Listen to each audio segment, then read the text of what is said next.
dunianya. Mari kita siapkan hati kita untuk mendengarkan firman-Nya dengan pujian lebih dalam umumnya.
menikmati persekutuan kami pada sore hari ini.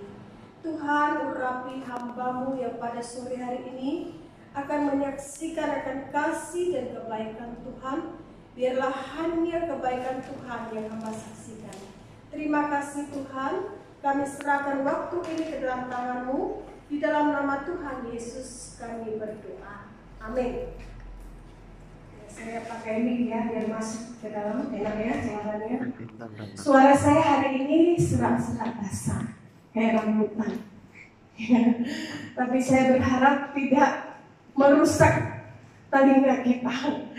Nah baik, hari ini saya tidak berkhotbah, tetapi saya akan menyaksikan akan kasih dan kebaikan Tuhan di dalam kehidupan saya. bagaimana Tuhan memilih saya dan menyelamatkan saya menjadi orang percaya.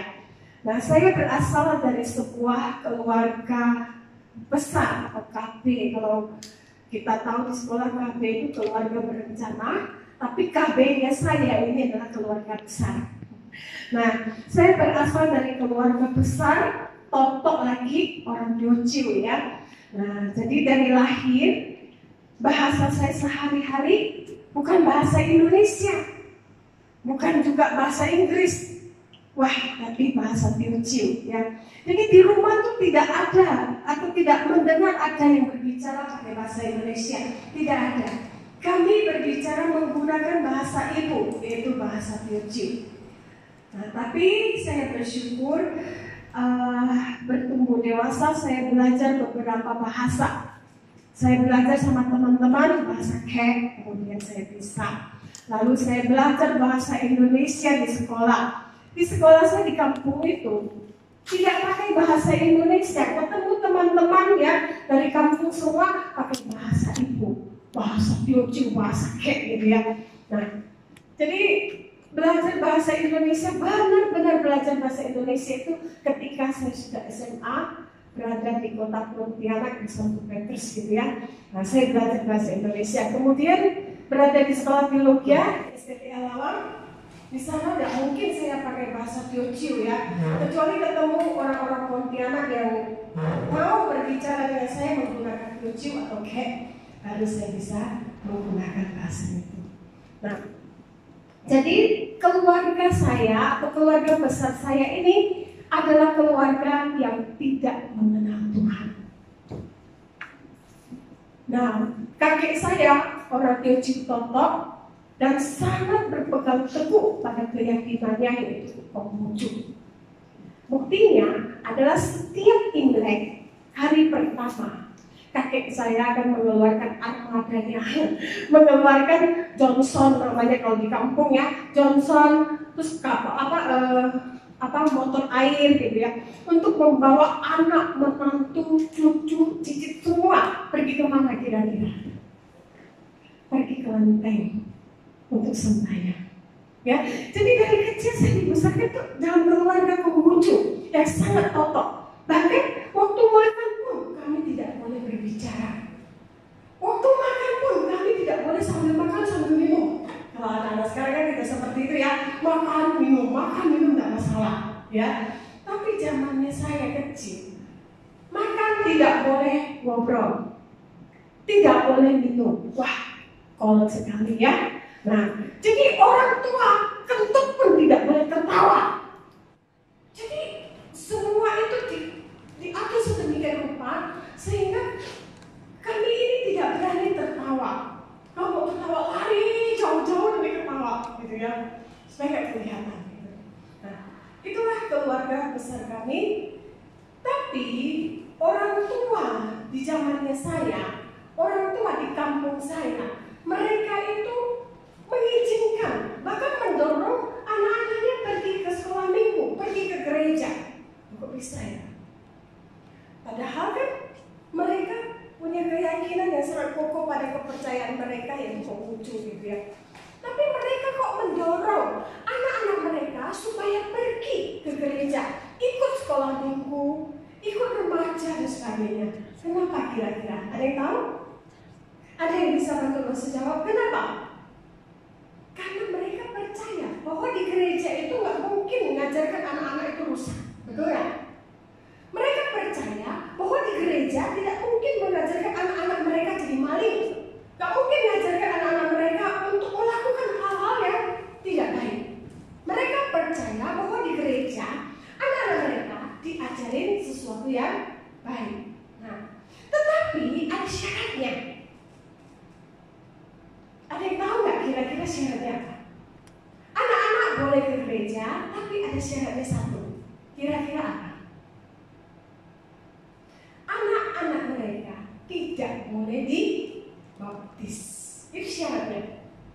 Bahkan mungkin sampai hari ini pun masih berlaku di sana. Anak-anak boleh ke gereja, boleh nyanyi memuji Tuhan, tapi syaratnya cuma satu, tidak boleh dibaptis. termasuk saya. Nah, pada waktu saya kecil, kira-kira umur 4 tahunan gitu ya, ada famili yang agak jauh. Dia sangat rajin membawa saya ke sekolah minggu. Wah, saya senang sekali. Ya, saya setiap hari menunggu. Aduh, minggu kok lama ya. Setiap hari saya menunggu supaya minggu itu cepat-cepat tiba, supaya saya bisa ke sekolah minggu. Nah, umur 4 tahun lebih saya terus ke sekolah minggu. Ada sesuatu yang sangat berkesan bagi saya waktu di sekolah minggu, yaitu setiap Jumat Agung. Gembala sidang akan berkata, hei anak-anak, dalam bahasa Kek. Kalau di kampung kan pakai bahasa Indonesia, anak-anak nggak ngerti. Seperti bebek mendengar halilintar. Ngerti nggak peribahasa? Bebek mendengar halilintar itu bunyi buanter ya, tapi bebek nggak mendengar, gitu ya. Nah, jadi mereka pakai bahasa Kek menyampaikan firman Tuhan dan sebagainya. Nah, anak-anak, kalian hari Jumat Agung, setiap anak bawa bunga 2 kuntung. Wah, saya pikir dapat bunga dari mana ya? Tapi saya senang. Bunga itu kami bawa, tapi ada saja cara Tuhan ya menyediakan buat kami, buat saya khususnya. Saya bisa bawa bunga 2 tangkai. Wah, pagi-pagi sekali saya sudah mandi, terus saya ke gereja dibawa famili ya. Nah, tapi sayang famili saya sampai hari ini belum kenal Tuhan ya, bahkan meninggalkan gereja gitu ya. Nah, bawa bunga, kira-kira apa yang dilakukan yang membuat saya sangat berkesan? Ketika sampai di gereja, sudah disediakan sebuah salib yang terbuat dari pohon pisang. Tahu pohon pisang?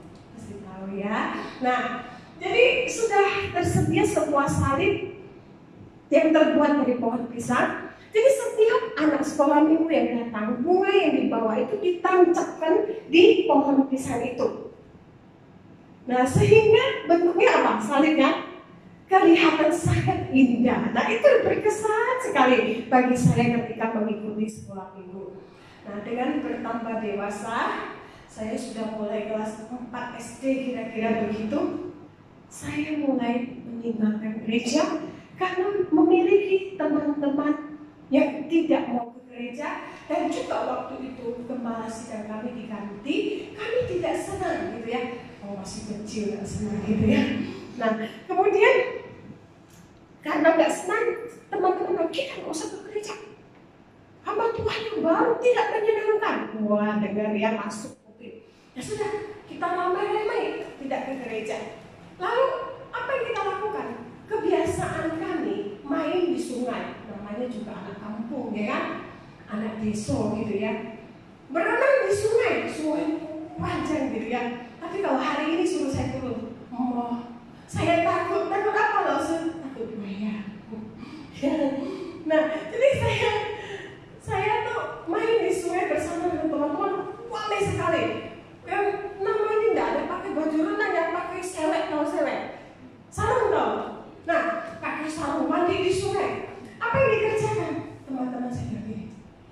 Ada teman yang memprovokasi ya, bilang gini. Ayo teman-teman, kita lempar gereja. Kita lempar gereja pakai lumpur. Wih, senang ya, namanya anak muda ya kan, masih muda. Wah, jiwa muda. Siapa yang paling hebat lempar menara gereja yang paling tinggi? Saya ikut. Saya ambil lumpur di sungai sama teman-teman, gereja itu kami lempari. Wah, sampai kotor sekali. Hamba Tuhan yang marah besar ya. Tambah benci kami ya, tambah gak senang gitu ya. Nah, namanya ikut-ikutan. Lalu bagaimana Lose? Kok bisa ya Lose bertobat? Kapan? Nah, saya kasih tahu. Ketika saya mendengarkan teman-teman sebaya saya pada waktu Natal, mereka menyanyikan lagu Natal. Hati saya menangis. Saya merasa, kenapa Tuhan saya tidak berada di tengah-tengah mereka? Kenapa Tuhan? Saya juga kepingin nyanyi seperti mereka. Padahal apa yang saya lakukan itu tidak terpuji. Apa yang saya lakukan itu sangat tercelah, sudah tidak baik. Lempar gereja, menara paling tinggi dengan lumpur di sungai, bayangkan. Ya, betapa luar biasanya progres saya waktu itu. Nah, lalu bagaimana saya akhirnya? Ketika saya mendengarkan setiap Natal, wah suara merdu sekali di gereja. Teman-teman sebaya saya, mereka nyanyikan lagu rohani yang luar biasa, yang menggugah hati saya, membuat saya begitu sedih, merasa saya bersalah. Akhirnya saya kembali ke gereja. Saya benar-benar Tuhan ingin berubah. Saya benar-benar Tuhan, saya ingin menjadi pengikut Tuhan. Nah, jadi pada waktu itu saya benar-benar belajar mengenal Tuhan. Setiap kali saya mengikuti PA kaum muda ya seperti kalian ini, saya mengikutinya dengan luar biasa, dan setiap ada kuis Alkitab, saya selalu dapat nilai yang terbaik. Setiap kali lomba buka Alkitab, saya selalu dapat nilai yang terbaik. Wah, hati saya senang sekali gitu ya. Dan ketika saya sudah mulai umur 15 tahun, kira-kira 15 tahun, kelas 2 SMP kalau nggak salah ya, saya mulai mengikuti camp remaja. Saya mengikuti camp remaja di satu gereja yang sangat besar, gereja yang sangat berkesan bagi saya, bahkan sampai hari ini. Bahkan saya sempat menetap di situ 3,5 tahun. Itu semua pimpinan Tuhan begitu luar biasa. Nah, saya ikuti camp. Pada waktu camp, saya mengikuti dengan sungguh-sungguh. Saya mendengarkan firman Tuhan, dan firman Tuhan sungguh menegur saya begitu luar biasa, dan membuat saya mengambil satu keputusan.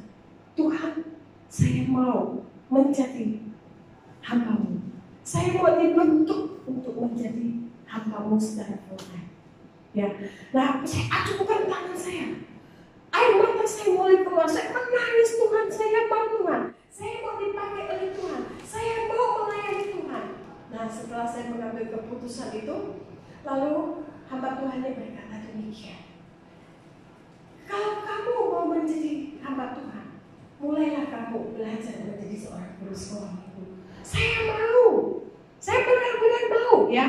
Nah, lalu saya pulang ke gereja saya setelah selesai camp. Saya pulang ke gereja saya. Hamba Tuhan atau semuanya saya berkata gini, kamu mau ya jadi guru sekolah minggu? Hati saya begitu senang luar biasa. Saya ditawarkan untuk menjadi guru sekolah minggu. Padahal di hati saya begitu rindu ingin dipakai Tuhan.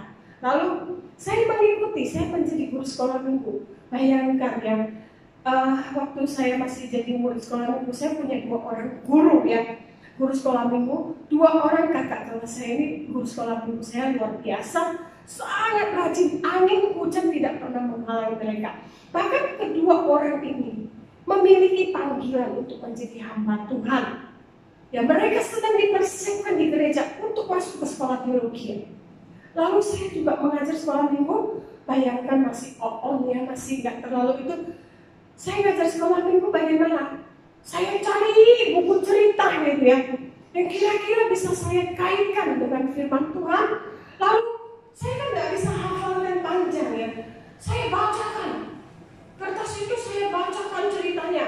Nanti setelah saya cerita, istrinya hamba Tuhan semua saya akan naik maju menyimpulkan cerita saya. Wah, senang sekali ya. Padahal kayaknya gimana gitu kalau sekarang orang cerita apa gitu ya. Tapi saya tidak peduli, saya dengan sepenuh hati. Saya mengajar sekolah minggu. Nah, lalu saya dipercayakan juga untuk memimpin ujian di umum ya, di remaja gitu kan. Banyak pelayanan yang diberikan kepada saya senang sekali. Nah, kemudian masalah mulai muncul. Saya sudah pun dengan sepenuh hati mengikut Tuhan, sepenuh hati melayani Tuhan sebagai guru sekolah minggu. Tapi saya belum memenuhi syarat. Ada satu syarat yang belum saya penuhi. Syarat yang juga ditentang oleh keluarga saya. Apa itu? Saya belum dibaptis. Ya, pas saya umur 15 tahun, wah masalah mulai datang.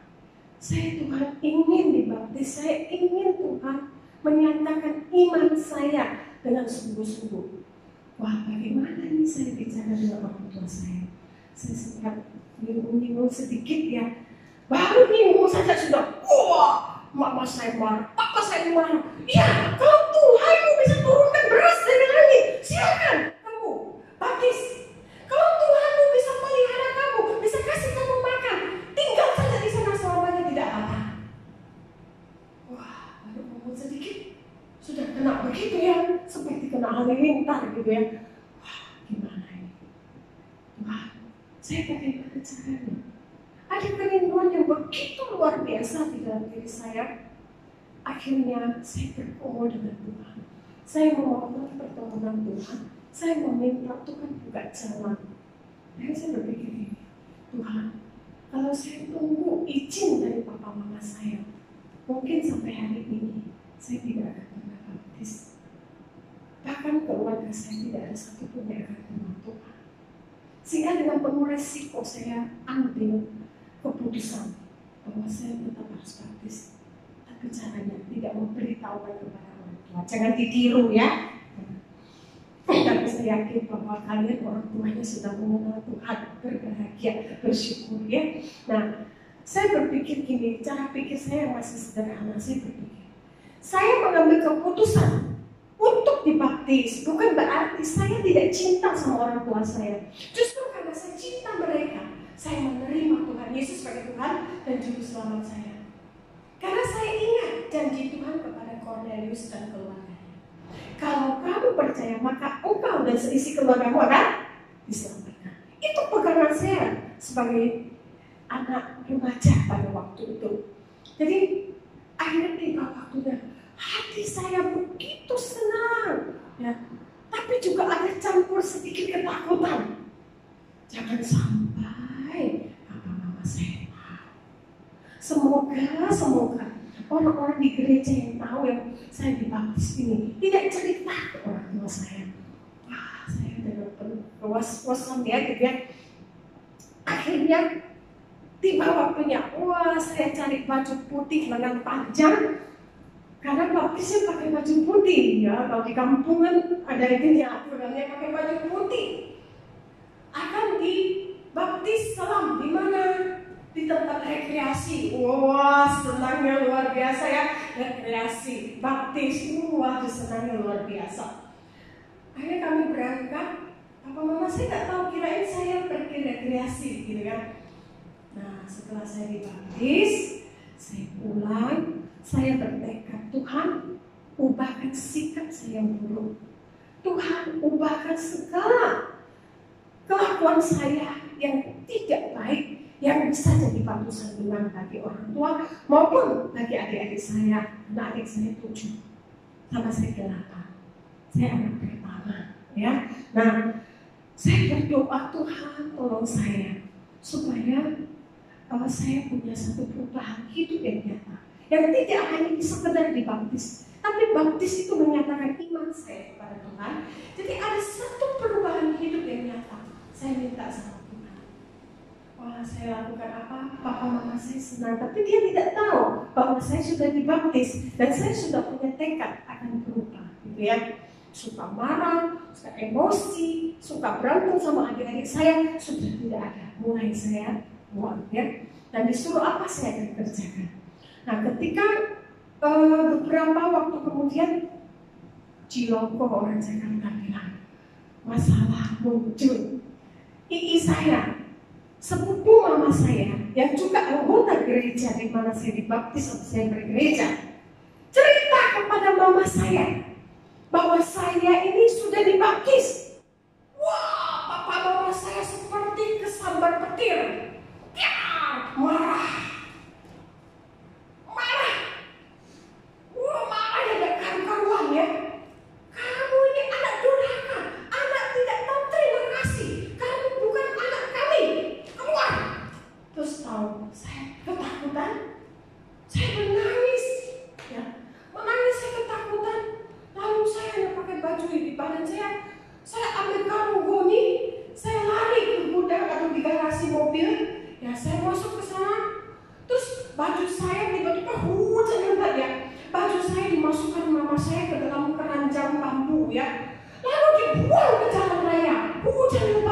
baju saya semua basah, saya ambil sambil nangis ya. Saya nggak boleh pulang. Nasi dicemplungkan di dalam air. Saya masuk di garasi mobil, bawa karung poni, bawa lilin. Tapi udah mulai malam, saya takut kan? Takut apa? Bukan takut setan, saya takut ular. Ya kan? Di kampung kan banyak ular. Saya takut ular. Tuhan, masa Tuhan enggak jaga saya? Tuhan enggak pelihara saya? Saya sudah ambil keputusan Tuhan. Saya mengikut Tuhan. Tuhan, tolong saya. Berikan jalan keluar untuk saya. Wah, saya berdoa. Tuhan, Engkau tidak akan pernah melantarkan saya. Engkau akan pasti menolong saya. Wah, saya beranikan diri. Karung bunyinya saya ambil. Terus saya masuk rumah. Waktu saya masuk rumah, apa yang terjadi? Papa saya bawa rotan yang sangat besar, sudah dibelah-belah. Saya ditangkap tangan saya, dipukul sampai ini keras merah semua sampai ke sini, sampai sini ya. Wah, saya menangis, kesakitan. Tapi saya percaya Tuhan, Engkau baik. Lembutkan hati mereka. Papa mama saya marahnya tidak habis. Adik-adik saya juga memusuhi saya. Mereka suka memusuhi saya sampai berbulan-bulan. Tapi saya tetap tunjukkan kelakuan yang baik. Saya tetap melakukan apa yang baik. Mereka, saya sapa tidak jawab. Setiap hari saya menyapa. Saya bangun jam 5 pagi, jam 4 atau jam 5 pagi. Saya buatkan kopi satu muk besar gitu ya untuk papa juga diri saya. Saya buatkan kopi. Lalu saya masak nasi, saya ngepel rumah. Lalu saya masak sayur apa saja. Ya, umur 15 tahun. Sebenarnya umur 8-9 tahun saya sudah masak dan nyuci 10 orang. Ya, nyuci 10 orang. Dan selama 3 bulan lebih, Papa Mama melihat ada satu perubahan hidup di dalam diri saya. Mereka mulai lembut hatinya. Adik-adik saya mulai berbicara dengan saya. Nah, sudah mulai selesaikan masalah satu kan? Ketika saya tamat SMP, muncul lagi masalah baru. Tamat SMP, saya melihat kondisi ekonomi mama saya sangat memprihatinkan.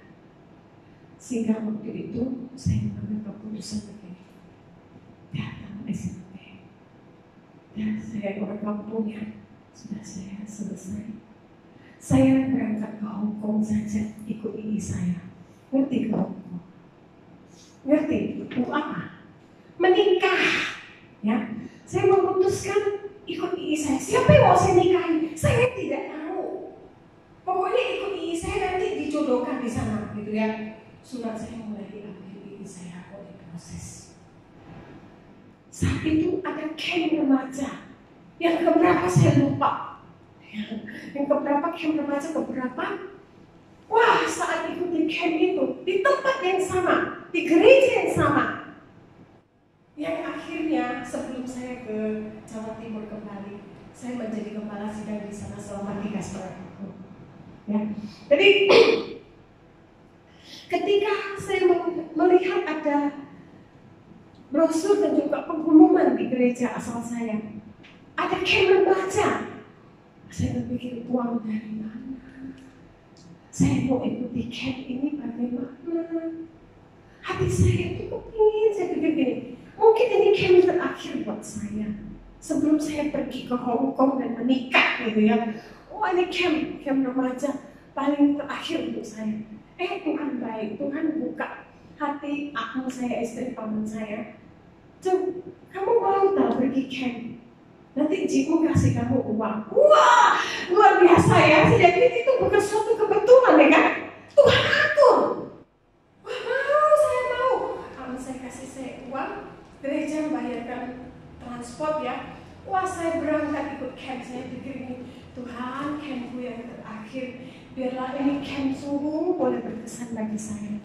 Kalian tahu, ketika mengikuti camp ini selama beberapa sesi firman Tuhan yang saya ikuti, saat itu panggilan Tuhan kembali mengingatkan saya dan panggilan saya.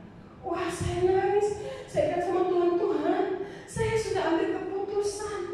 Saya sudah serahkan surat saya untuk diproses, akte saya diubah dan diumurnya dijadikan banyak supaya saya bisa menikah. Kalau udah masuk itu udah diproses, harganya mahal.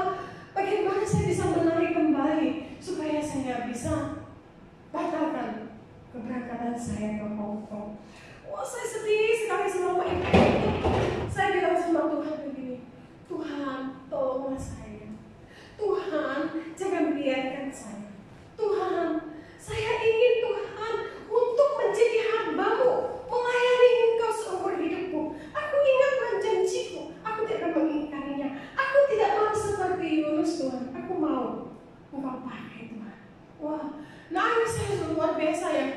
Terus setelah itu pulangnya jadi masalah besar ya, betul kan? Saya terus berjalan keluar masuk, bagaimana caranya bicara sama papa mamaku. Mereka tidak mengenal Tuhan. Izinnya saya ikut camp aja sudah luar biasa, betul kan? Nah, saya nyuci, saya bawa baju banyak, 10 orang punya baju, saya bawa cucinya di sungai, bukan di kamar mandi atau pakai mesin cuci, pakai tangan. Dari air mulai pasang ya, masih pasang di situ kan air pasang surut ya. Baru pasang sedikit, saya nyuci ya. Sampai air itu pasang sudah tinggi sekali, sudah mau asin airnya. Karena airnya kalau udah pasang terlalu lama sudah air asin gitu ya. Sampai baju saya hanyut. Saya kepikiran karena pulang balik dari rumah ke sungai, itu apa? Tuhan, saya mau bicara sama mama saya. Saya mau kasih tahu mama saya, mama saya tidak mau menikah, saya tidak mau pergi ke Hongkong gitu ya. Saya bilang sama Tuhan, Tuhan, ini saya sudah dari air yang belum tinggi sampai air ini tinggi dan baju saya sudah mulai hanyut, saya sudah mulai ambil gitu ya. Aduh, bagaimana ngomong, Tuhan tolong saya, kalau Tuhan mau pakai saya, Tuhan mau bentuk saya jadi hamba Tuhan. Tolong saya Tuhan, supaya saya bisa bicara dengan mama saya. Nah, saya jalan masuk mama saya nanti mulai ikan ya. Waktu saya ngomong, tahu apa yang terjadi? Mama saya piring gak ada ikan di batin dia. Wah, sedih saya, ketakutan ya, saya ambil mama maafkan saya. Oh, mama saya marah, papa saya marah, papa saya terdiam marah terus diam ya. Mama saya marah besar gitu ya. Sebenarnya papa saya hati kecilnya juga tidak mengizinkan saya dalam usia masih 5-16 tahun untuk berangkat ke Hongkong gitu ya. Nah jadi akhirnya mama saya marah. Saya nggak mau tahu. Kamu tahu ibu sudah keluarkan uang banyak. Sudah proses ini yang kedua kali yang kamu lakukan. Karena sebetulnya saya juga pernah begitu gitu ya.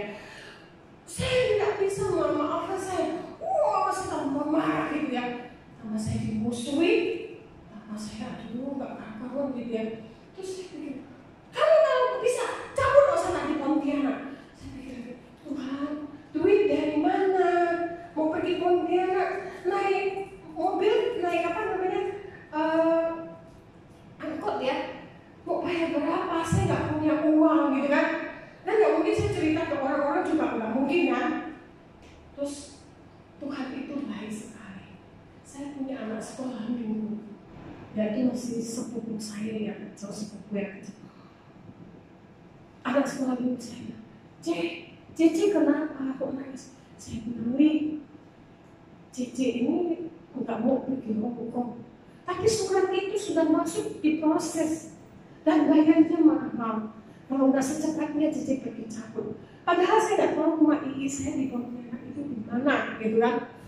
Lalu saya berdoa, Tuhan tolong saya supaya saya cari, saya tanya-tanya orang. Terus mau berangkat nggak punya uang, tahu siapa yang kasih saya uang? Anak sekolah minggu saya, Cici ini uang. Saya yakin ini bukan kebetulan ya. Sampai hari ini saya nggak akan pernah lupa hari itu. Ya kasih saya uang, Cici berangkat cepat. Ya kasih saya uang untuk pergi ke Pontianak, cabut surat-surat itu.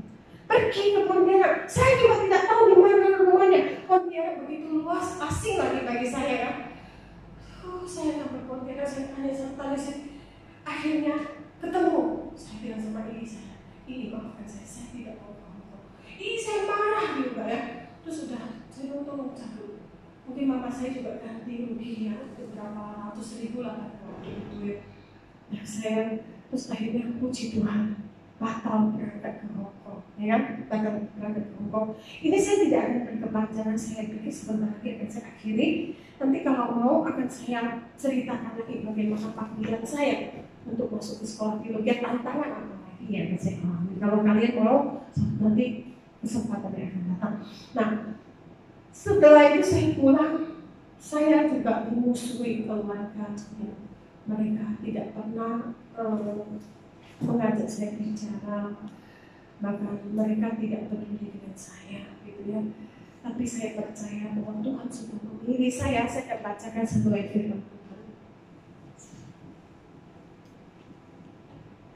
di dalam Injil Yohanes 15 ayat yang ke-19 ya.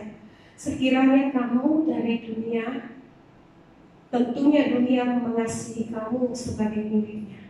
Tetapi karena kamu bukan dari dunia, melainkan aku telah memilih kamu dari dunia, sebab itulah dunia membenci kamu. Saya percaya bahwa saya bukan berasal dari dunia, tapi Tuhan sudah membawa saya keluar dari kehidupan di dunia ini yang tidak baik, yang berdosa itu, dan Tuhan sudah menyelamatkan saya. Tuhan pasti pelihara saya, dan saya merasakan bagaimana pimpinan Tuhan melalui beberapa rentetan masalah yang harus saya hadapi bertubi-tubi itu. Ternyata Tuhan tetap peliharakan saya, sehingga ketika saya cabut semuanya, saya tetap berkelakuan baik, saya tetap mengajar sekolah minggu, ya, sampai saya masuk ke SMA. Saya bingung duit dari mana. Saya berpikir bahwa sudah tamat, sudah SMP, bahkan SMP saya katakan kelas 1, kelas 2 saya masih juara satu ya. Masuk ke kelas 3 saya ogah. Kenapa? Saya pikir tamat sudah males gitu kan. Mau lulus, nggak lulus ya sama aja. Nanti kan nggak lanjut gitu kan. Emang gua pikirin gitu ya. Saya tidak terlalu pusing, tidak terlalu bersaing lagi dengan teman-teman ya. Udah pokoknya asal-asalan saya lulus ya syukur gitu kan. Tapi saya selalu ingat Tuhan, saya ini mau melayani Tuhan, saya mau dipakai Tuhan gitu ya.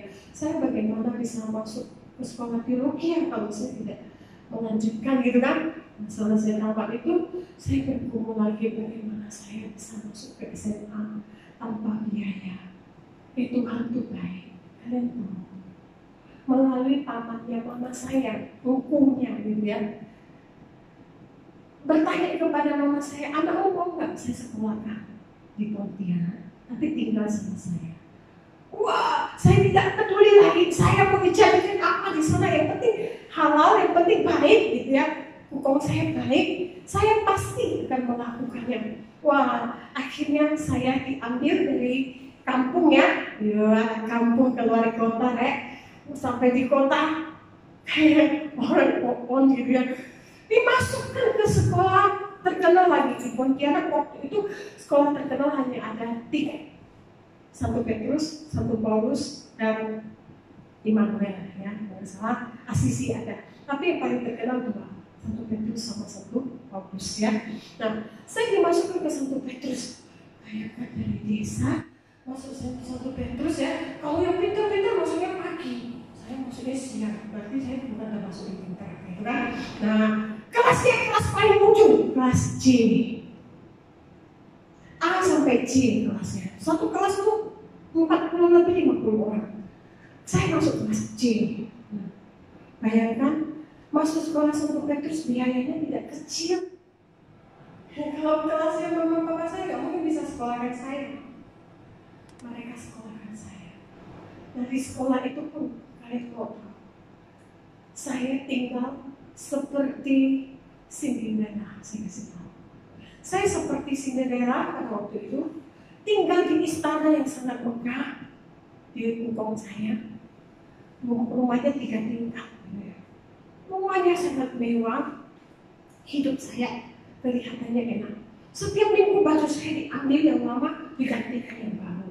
Minggu lagi saya ganti lagi baju. Waduh. Tapi kalian tahu, kalau gimana saya lagi masak, piringnya seperti gunung ya. Saya cuci, saya ngepel dari lantai 1 sampai lantai 3. Kemudian saya setrika, saya harus nyuci gitu ya. Saya harus ke toko, jaga toko mainan di Pasar Sudirman ya. Kemudian gimana saya masak nasi goreng, minumnya lagi. Wah, enak. Dia takut suaminya kalau marah, supaya nggak dimarahin kalau sisa nasi banyak. Saya disuruh makan sampai habis. Saya setiap hari begitu gitu ya. Terus hukum saya kalau kasih saya uang banyak, tapi nggak boleh ketahuan istrinya.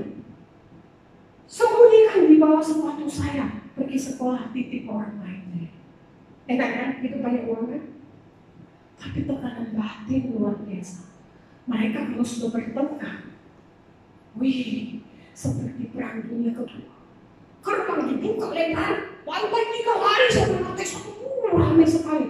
Saya masuk kamar saya di lantai 3. Nangis saya ketakutan.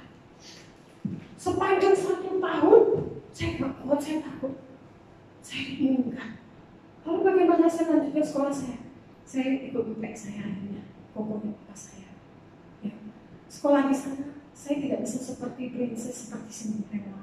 Hidupnya itu ya, dibayarin sekolah, terus naik antar jemput gitu ya. Di sana saya harus jalan kaki 5 gang. Bahkan saya pernah menemukan mayat di kali. Wah, saya 5 gang saya jalan kaki. Aduh, saya demi sekolah supaya selesai bisa masuk sekolah teologi. Saya malam. Saya tidak pernah ke kantin sampai pemilik kantin itu panggil, "Cek, kamu sini loh." Saya pikir kenapa? Saya dikasih makan. Padahal sekolah terkenal, teman-teman bisa pergi jalan-jalan, saya tidak pernah ikut. Mereka sekolah pakai mobil Mercy, pakai mobil apa, saya jalan kaki. Ya bahkan pernah guru saya, "Ayo Cicing, kamu naik," saya bonceng. Wah, Vespa ya, saya nambah orang kampung gak ngerti. Naik, belum berhenti saya sudah lompat. Itu orang bodoh gitu ya, jangan dulu bodoh sekali. Nah, saya masih ingat, itu hidup saya. Nanti proses Tuhan melewati perjalanan yang sangat rumit sampai saya selesai semua. Ada lagi pertemuannya, itu nanti akan saya ceritakan. Jadi saya ingin mengatakan kepada kalian semuanya, kalau Tuhan memilih kita, Dia pasti akan memelihara kita. Amin. Kalau Tuhan sudah memilih kita, pasti sesulit apapun juga kita akan bisa melewatinya. Saya yakin bahwa kalian ini semua pilihan Tuhan. Banyak orang dipanggil, tapi tidak semua orang dipilih. Jadi belajar, kita mau memenuhi panggilan Tuhan. Bersyukur kalau kalian terlahir dalam keluarga Kristen yang tidak mengalami seperti apa yang saya alami. Tapi saya yakin bahwa kalian juga mengikut Tuhan gampang gak? Tidak gampang. Ya benar ya. Nah, tidak gampang, tapi percayalah bahwa Tuhan akan menolong kita. Tuhan tidak akan pernah membiarkan kita di dalam segala keterbatasan kita. Nah, saya bacakan lagi satu bagian firman Tuhan, Roma 5 ayat yang ke-8. Akan tetapi Allah menunjukkan kasih-Nya kepada kita oleh karena Kristus telah mati untuk kita ketika kita masih berdosa. Jadi Tuhan mengasihi kita. Bukan pada saat kita sedang baik-baik saja, tapi ketika kita masih berdosa. Karena itu, hargai pengorbanan Tuhan, hargai kasih Tuhan di dalam hidup kita. Selagi kalian masih muda, masih ada kesempatan. Ingat, jangan meninggalkan Tuhan dalam keadaan seperti apa pun juga. Jangan menggadaikan imanmu demi pasangan hidup, itu konyol, itu bodoh. Pasangan hidupmu tidak bisa memberikan kehidupan yang kekal untuk kalian. Hanya Tuhan. Kalau kalian tinggalkan Tuhan, kalian adalah orang yang merugi di hadapan-Nya. Itu yang saya lakukan.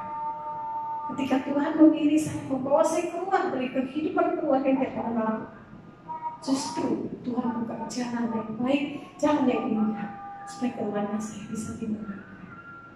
Nah, nanti akan saya saksikan lagi lain kali ya, karena waktunya sudah cukup panjang. Kiranya Tuhan memberkati kalian masih muda. Hiduplah takut akan Tuhan. Dan Tuhan memanggil kalian tidak ada sekedar Tuhan selamatkan kalian. Dan Tuhan akan terus memelihara kalian.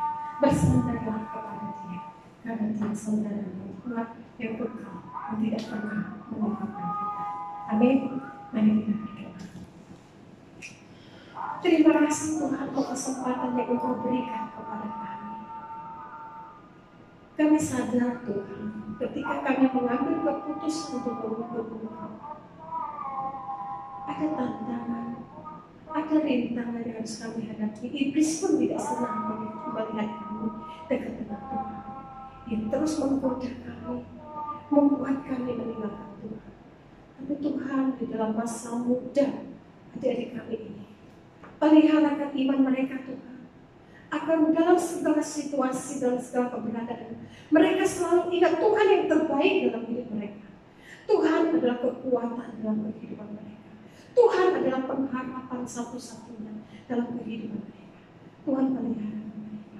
Tuhan kuatkan dan teguhkan mereka, sehingga mereka tidak mudah menyerah. Mereka tidak menggadaikan imannya demi apapun juga di dalam dunia ini. Mereka boleh sungguh-sungguh melekat kepada Tuhan. Dan mereka boleh menjadi saksi Tuhan, menghasilkan buah yang manis yang bisa dinikmati oleh siapapun juga. Terima kasih Tuhan, berkati komisi remaja ini agar mereka terus bertumbuh dan memuliakan Tuhan. Terpujilah nama-Mu Bapa, di dalam nama Tuhan Yesus kami berdoa. Amin. Yang waktu selanjutnya saya serahkan